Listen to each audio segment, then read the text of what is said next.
They didn't see each other for 3 full days, but the Jewish people had beautiful light.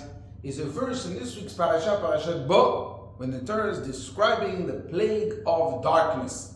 And what's unique about this description, which we don't find in any of the other plagues, is the fact that the Torah contrasts between the Jews and the Egyptians. You will not find this in the others. So for example, in the plague of blood, the Torah doesn't say the Egyptians had to drink blood, but the Jews, they drank water. The only plague where the Torah contrasts is in the plague of darkness.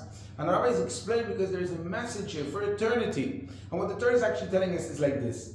The Egyptians, they were in a place of affluence, they were strong people, they were the biggest and strongest nation in the world. And yet, they didn't see each other. One man didn't care for his fellow. They were struggling, they were suffering on their own. And that is why they had darkness.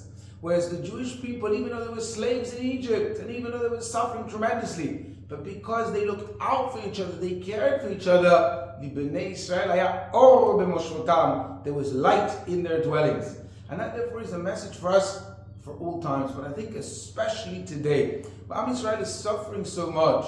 We need to be together, we need to care for each other, because the way that we can bring light to our lives, the way that we can see the light in the end of the tunnel, is knowing that you can see each other, care for somebody else's opinion, appreciate somebody else's angle of the way you see things, sympathize in somebody else's pain and suffering. Indeed, the whole Jewish world right now cares so deeply for the plight of our brethren in Israel. And I think that that's our secret. That's the key to having light in our lives. And this should lead to the ultimate light, the light of the coming of Mashiach Tzidkenu, speedily in our days. Amen.